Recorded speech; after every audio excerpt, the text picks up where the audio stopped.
여러분, 누군가와 약속을 할 때 그 약속을 신뢰할 수 있으려면 무엇이 필요할까요? 먼저 약속을 하는 그 사람이 좀 진실한 사람이어야 되겠죠. 이솝 우화에 나오는 양치기 소년처럼 입만 벌리면 거짓말하는 사람은 진짜를 얘기해도 사실 믿어지지가 않기 마련입니다. 또 약속의 내용이 너무 크거나 막연하면 사실 잘 믿어지지 않아요. 예를 들어 권사님 제가 다음 주에 커피 한 잔 사드릴게요 하는 약속은 뭐 믿을만 합니다. 근데 권사님 제가 다음 주에 집 한 채 사드릴게요, 이 말은 사실 이렇게 와닿지가 않죠. 약속의 내용이 너무 크거나 막연하면 믿어지기가 어렵기 마련이죠.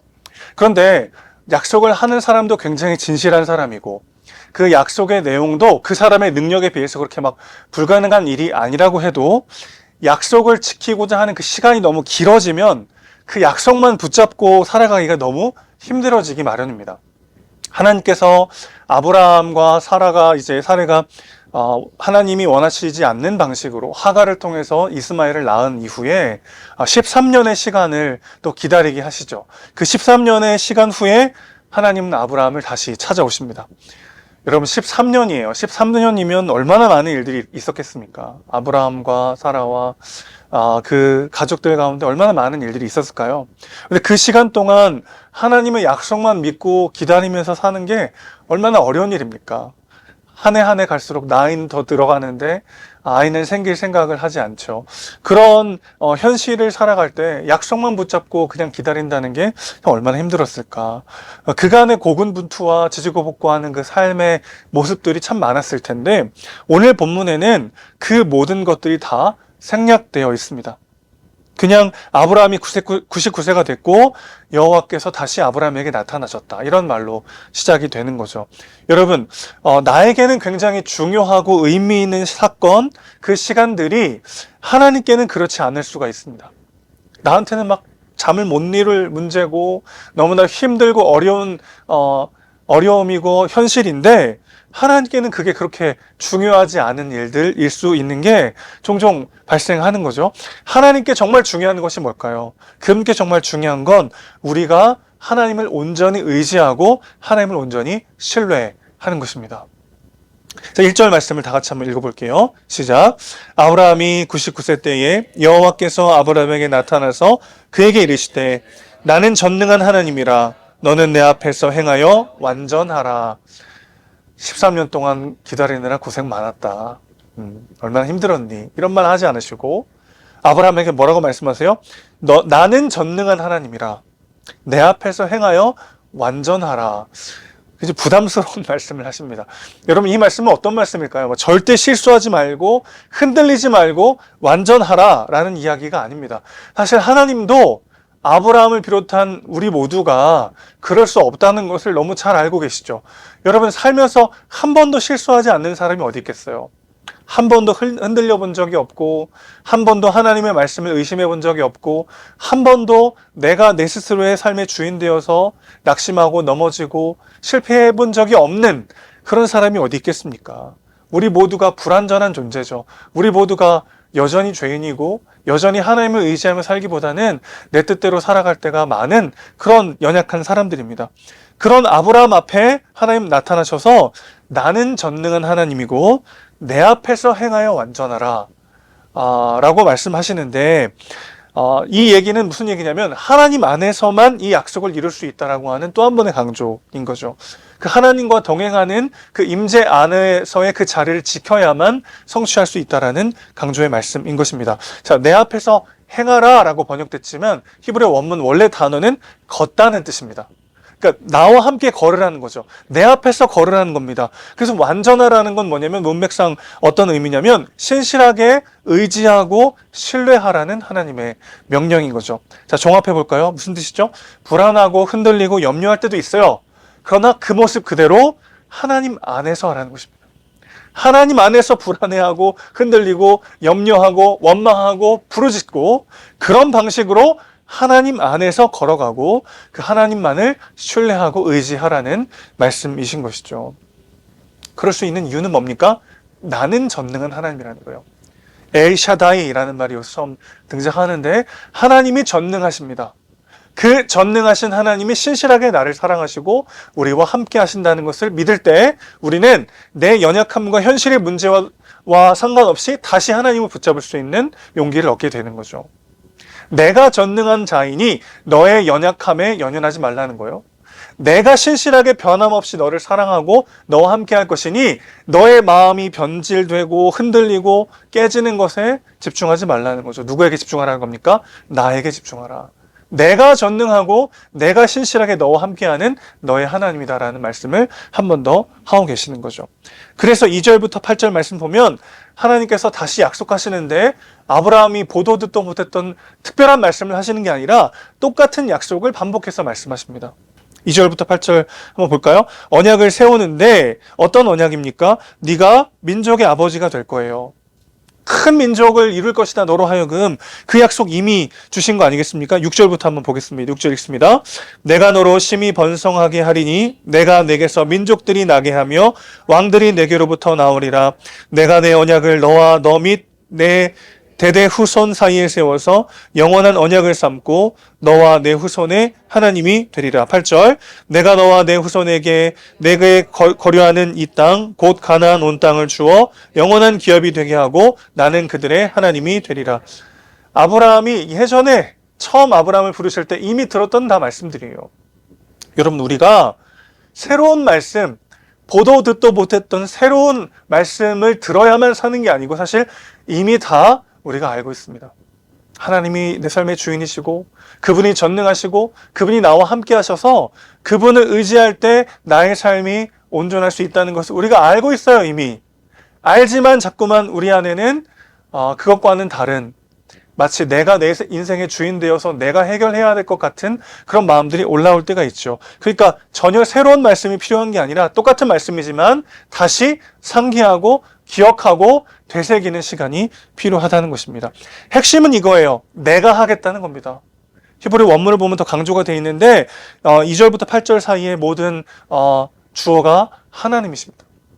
네가 하는 게 아니고 내가 하겠다는 거죠. 내가. 그래서 하나님께서 오랜만에 오셔가지고 다시 한번 말씀하시는 이 모든 약속을 깊이 생각해 보면 한마디로 전적으로 나에게 의지하라는 거죠. 전능한 자는 나이고 내가 이 모든 것들을 행하는 자니까 너는 나를 의지하라. 여러분 보통 의존적이다라는 말은 보통 긍정적인 표현을 쓰이나요? 부정적인 표현을 쓰이나요? 그 사람 굉장히 의존적이야 라고 할 때 좀 부정적으로 쓰이잖아요. 근데 의지하는 사람과 의지하는 대상의 실력과 수준차가 클수록 의존적인 건 무능하고 나태한 게 아니라 지혜롭고 성숙한 것이 됩니다. 예를 들어 볼게요. 여러분 수술대에 누운 환자가 의사한테 계속 이래라 저래라 막 얘기하는 거예요. 그 주사바늘 뭐예요 그거? 소독했어요? 그 약물 뭐 쓰는 거예요? 어떤 수술법? 아니죠. 그냥 마취 당한 채 가만히 누워 있으면 됩니다. 어린 아이들이 부모가 운전을 할 때 뒤에서 이렇게 막 장난치잖아요. 저희 아이가 요즘 그 RC카 조종기를 가지고 차에 타가지고 아빠 이거 내가 운전하는 거예요? 막 이러면서 자기가 운전하는 것처럼 손 떼도 된다고 막 그래요. 근데 만약에 제가 진짜 손을 뗀다면 없는 거죠 전여기에. 아이들은 그냥 차를 탔을 때 교통 상황이 어떠하고 막 요즘 기름값이 그렇게 올랐다는데 내가 계속 이렇게 아빠한테 차를 얻어 타도 되나 그런 염려 근심 걱정하지 않죠. 그냥 모든 걸 다 맡긴 채 아버지에게 그냥 다 의존한 채 그 차에서의 상황을 즐깁니다. 차에 탔는데 여전히 무거운 책가방을 내려놓지 못하고 그냥 근심 걱정하면서 염려하는 아들은 없어요. 다 내려놓고 그냥 아빠가 방해가 되던 말건 막 소리 지르고 장난치고 난리를 피죠. 그게 아이의 모습이죠. 오늘 어린이 주일입니다. 하나님께서 어린아이와 같은 자들이 천국에 들어간다라고 하셨는데 그 의미는 뭘까요? 애들처럼 막 철없이 마음껏 해야 된다는 뜻이 아니고 사실 전적 의존이죠. 어린아이가 자기 부모에게 자신의 삶을 전적으로 의존해야만 살 수 있는 것처럼 인생 앞에서 우리는 하나님을 전적으로 의존해야만 살 수 있는 존재임을 기억하는 것. 그런 사람들이 누리는 것이 하나님의 나라입니다. 나를 창조하시고 이 세상을 창조하신 분, 전지전능하신 그 하나님께 나의 삶을 온전히 의지하고 그분만을 의존하는 것은 무능력하거나 나태한 삶의 모습이 아니라 오히려 가장 지혜로운 거죠. 당장 1시간 뒤에 어떤 일이 벌어질지 알 수 없는 우리 아니겠습니까? 근데 우리 하나님은 그 모든 것을 다 아시죠. 아실 뿐만 아니라 그 모든 것을 지으셨고 그 모든 것을 주관하시는 분인 줄로 믿습니다. 그렇기 때문에 그분께 내 삶을 내어 맡기고 그분께 전적으로 의존하는 것은 사실 가장 지혜로운 일이죠.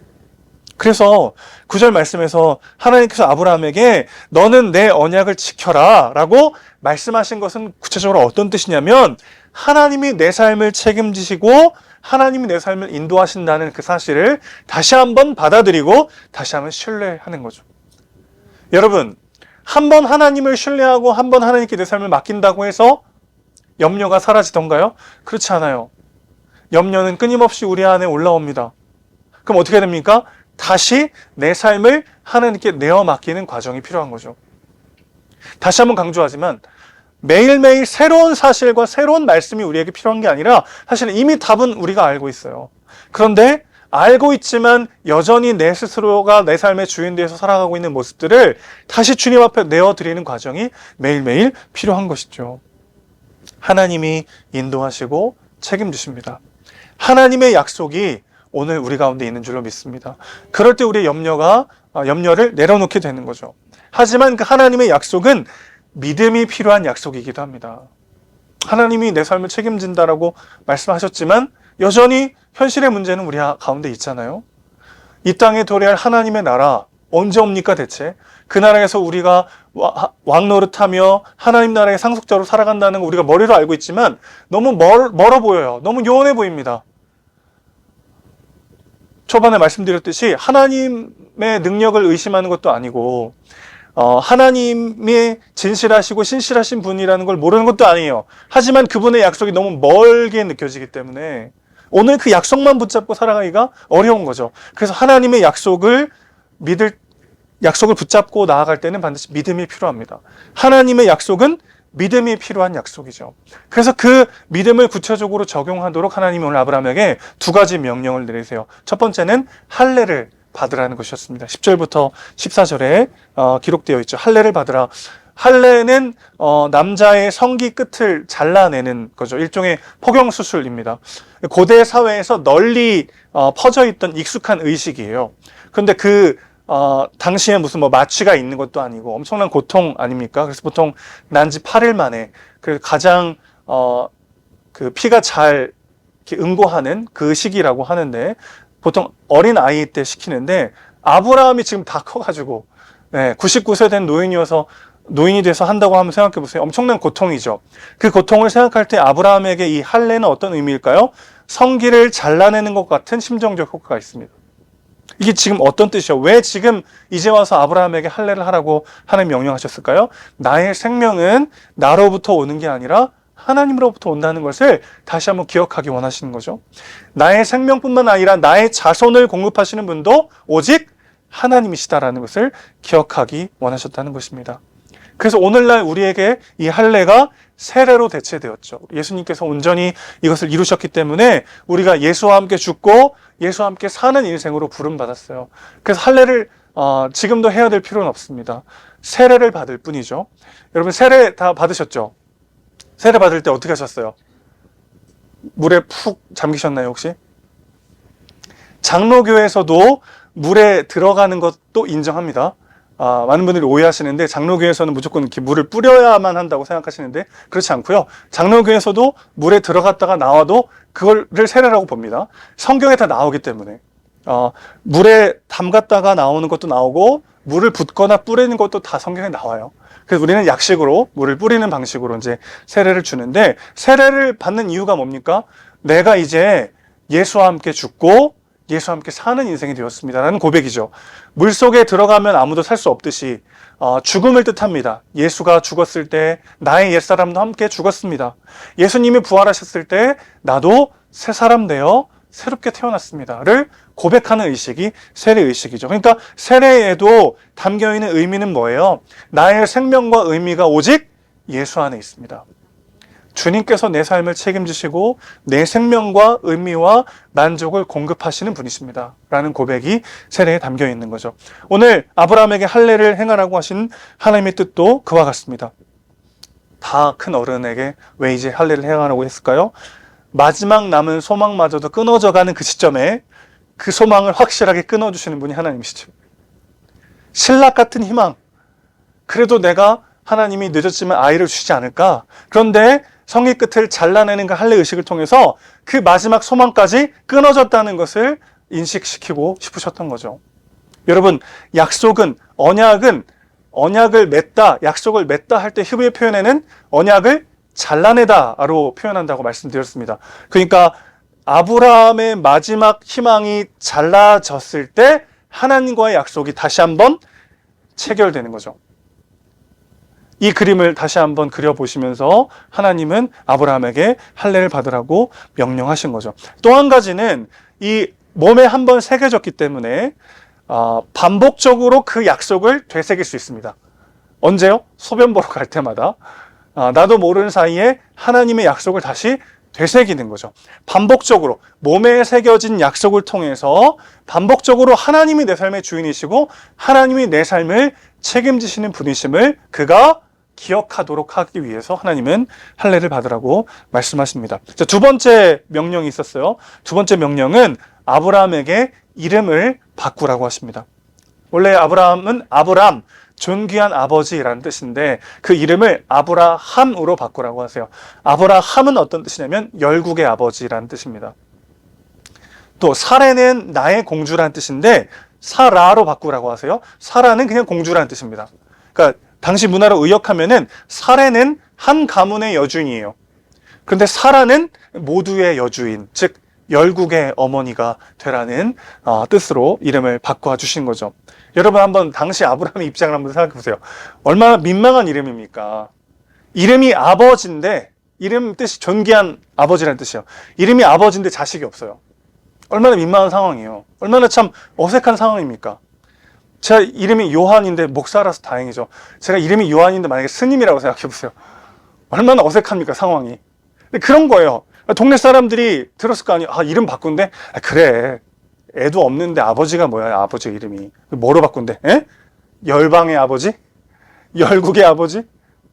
그게 진짜 민망한 상황인 거예요. 애가 하나도 없는데 아버지란 이름도 안 그래도 어색하고 민망했는데 그냥 존귀한 아버지가 아니라 열방의 아버지로 이름을 바꾸라고 하나님이 말씀하신 거죠. 여러분, 하나님은 먼저 이름을 부르시고 그 이름에 합당한 존재가 되도록 만들어 가십니다.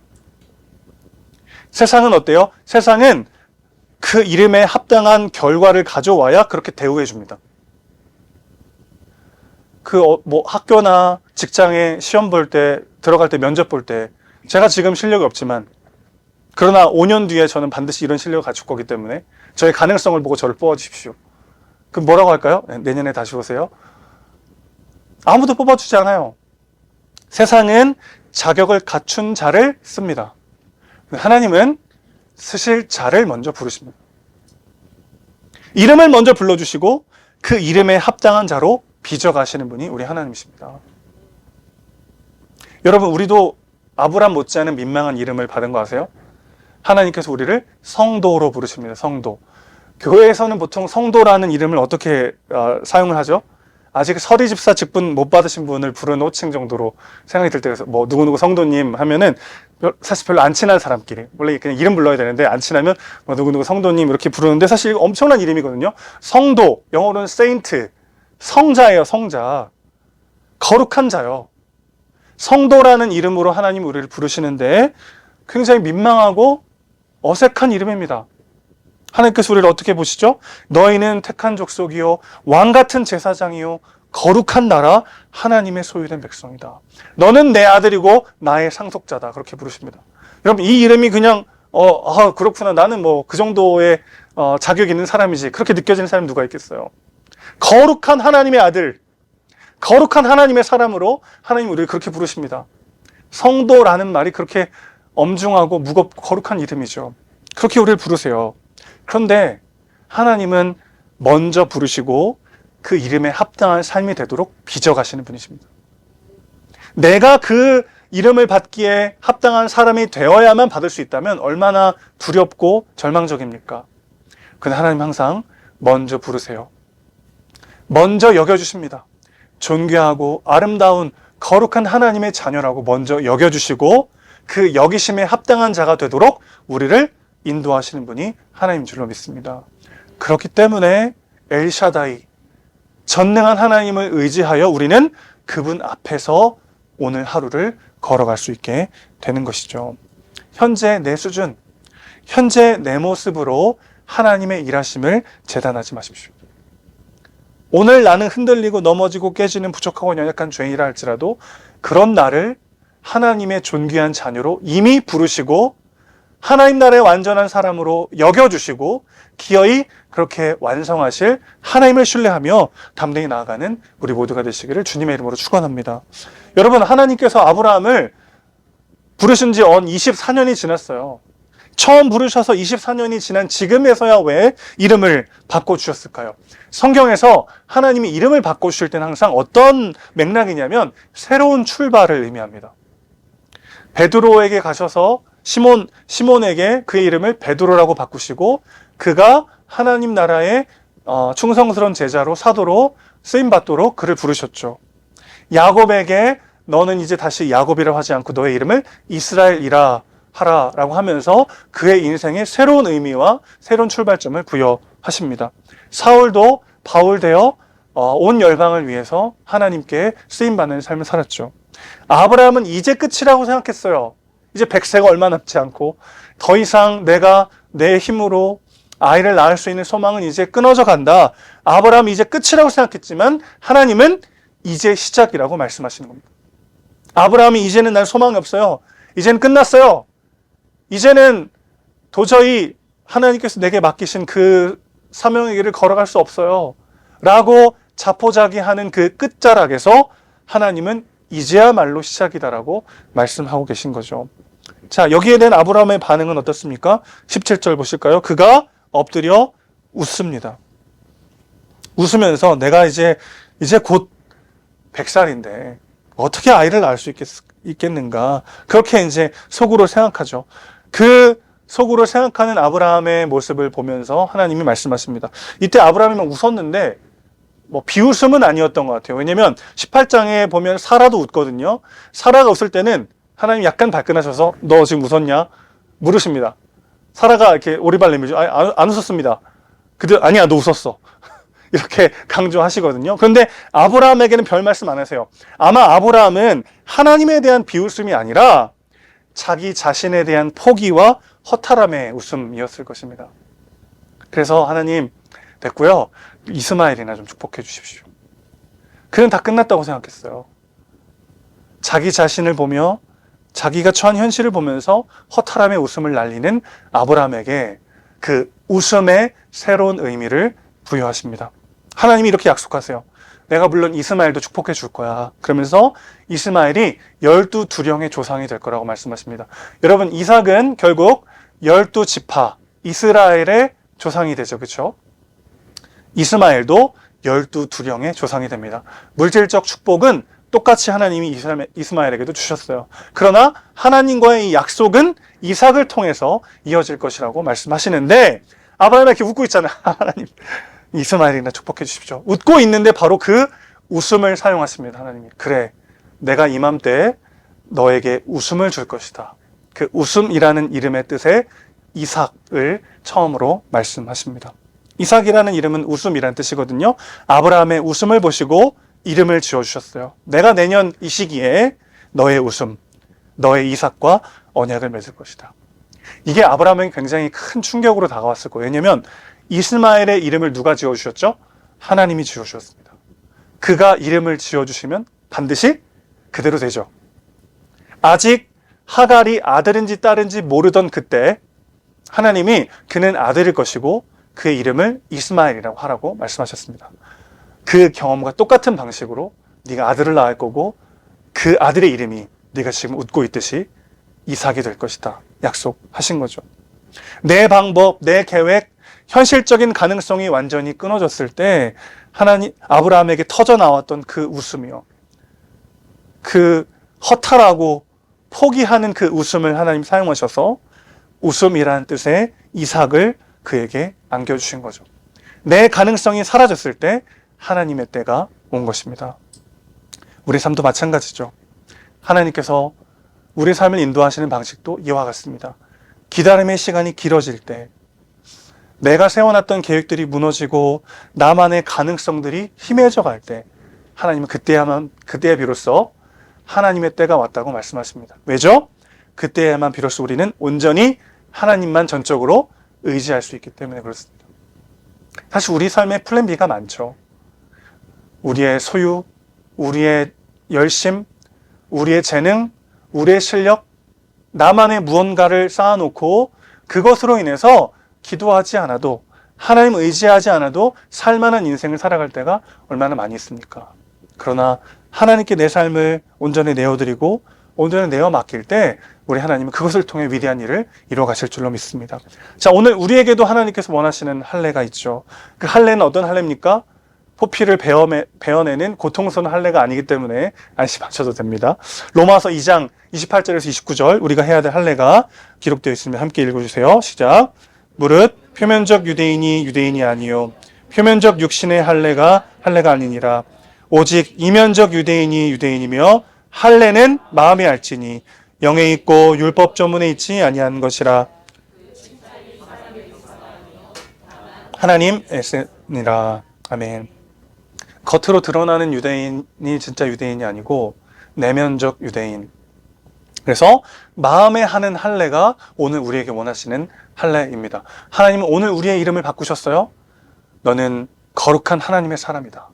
너는 내 아들이다. 너는 내 상속자다. 그렇게 이름을 바꾸셨습니다. 우리는 김성도, 박성도예요. 하나님의 자녀, 거룩한 하나님의 사람들로 부름받았습니다. 우리의 이름을 바꾸신 그분께서는 우리에게도 할례를 원하십니다. 어떤 할례요? 마음의 할례요. 그럼 마음의 할례를 받는다는 건 대체 어떤 의미일까요? 골로새서 2장 11절 말씀을 계속해서 읽겠습니다. 시작. 또 그 안에서 너희가 손으로 하지 아니한 할례를 받았으니 곧 육의 몸을 벗는 것이요 그리스도의 할례니라. 마음에 하는 할례는 당연히 손으로 하지 않는 할례겠죠. 그런데 그게 어떤 할례래요? 그리스도의 할례다. 그리스도께서 하신 할례가 뭘까요? 자신의 몸을 죽이시고 자신의 몸을 찢으심으로 우리 대신 자기 몸에 새긴 할례입니다. 여러분, 예수님 십자가에서 죽으시고 부활하셨을 때 소수의 제자들이 먼저 그 예수님을 만납니다. 막 난리가 났어요. 예수님 진짜 부활하셨다. 그러니까 우리가 지금 여기서 이러고 있을 때가 아니다. 막 감격하고 있는데 한 제자가 난 못 믿겠어. 나는 예수님 손과 발에 옆구리에 손을 집어넣어 보지 않고는 난 못 믿겠어. 그런 냉소적 제자가 있었죠. 그 제자에게 예수님 나타나십니다. 그리고 뭐라고 말씀하세요? 뺨을 때리면서 아직도 믿지 못하느냐 하지 않으시고 그에게 말씀하세요. 내 옆구리에 손을 넣어봐라. 내 손과 발에 너의 손을 봐봐라. 여러분, 예수님께서 영광스러운 부활의 몸을 입고 처음 부활하셨을 때 제자들도 못 알아봤습니다. 왜냐하면 그분의 몸이 너무나도 영광스럽게 변했기 때문이죠. 기대하십시오, 여러분. 하나님 나라가 이 땅 가운데 오고 우리가 몸의 부활을 입었을 때 너무나도 존귀하고 아름다운 하나님의 사람의 모습으로 변화될 것입니다. 저는 이게 엄청난 소망이에요. 이런 저질 몸뚱아리로 계속 사는 게 아니고 영광스러운 너무나도 왜 이렇게 공감하시는 거예요? 영광스러운 부활의 몸을 입고 내가 새롭게 완성된다라는 소망이 저한테 있는데 그 예수님의 모습이 그러했던 거죠. 그런데 여러분, 그 예수님의 영광스러운 부활의 몸에 여전히 그분의 손과 발에 그분의 옆구리에 흉터가 남아 있었습니다. 완전하게 영광스러운 몸으로 부활하신 그분의 몸에 흉터가 남아 있었단 말이죠. 왜 그랬을까요? 흉터는 어떤 흉터는 부끄러운 흉터, 잊고 싶은 흉터도 있습니다. 제 허리에도 그런 흉터가 하나 있어요. 이렇게 수술 자국이 남아있는데 볼 때마다 별로 마음이 안 좋아요. 저희 아이들도 우연히 보면 막 되게 막 슬퍼요. 저는 괜찮은데 애들이 막 더 슬퍼해요. 어떤 흉터는 잊고 싶은 흉터도 있죠. 그런데 어떤 흉터는 영광이요 자랑이 되는 흉터도 있습니다. 만약에 제가 저희 아이들을 뭔가 살리기 위해서 구하기 위해서 다쳐가지고 흉터가 남았다면 그 흉터는 너무 자랑스러운 흉터가 되겠죠. 우리 주님께서 부활의 몸을 입고 다시 완전한 부활을 경험하신 이후에도 그 손과 발의 그 옆구리에 흉터가 남은 이유는 무엇이었을까요? 그분께서 자신의 손과 발과 옆구리를 보시며 우리를 영원히 사랑하겠다는 약속을 다시 새기십니다. 우리의 마음에 새기는 할례는 그리스도의 몸에 새겨져 있습니다. 우리가 기억해야 되는 것도 아니고요. 우리 주님께서 계속해서 상기하시고 되새기십니다. 내가 내 사랑하는 딸을, 사랑하는 아들을 반드시 끝까지 사랑하여 하나님의 온전한 자녀로 완성하리라. 오늘 그분께서 다시 되새기시고 다시 상기하고 계십니다. 내가 얼마나 잘 기억하냐의 문제가 아니에요. 그리스도께서 기억하십니다. 주님께서 자기의 손과 발을 보시며 되새기십니다. 그리고 오늘 우리에게 말씀하십니다. 내 옆구리에 손을 넣어봐라. 내 손과 발을 봐라. 내가 내 이름을 위하여 너를 끝까지 사랑할 것이고 너의 삶을 책임질 것이다. 염려와 근심, 걱정이 올라올 때 그리스도를 보십시오. 그분의 손과 발을 보십시오. 기도하며 그분의 옆구리에 손을 넣어 보십시오. 그분께서 기억하십니다. 그분께서 되새기십니다. 그 예수 그리스도 안에 우리의 생명과 의미가 있음을 기억하는 것, 그것이 오늘 우리가 새겨야 할 마음의 할례인 줄로 믿습니다. 그렇게 모든 염려와 근심을 다시 한번 주님께 내어드리고 주님 주시는 위로와 소망을 받아 누리는 또 한 주가 되시기를 주님의 이름으로 축원합니다. 이렇게 찬양하겠습니다.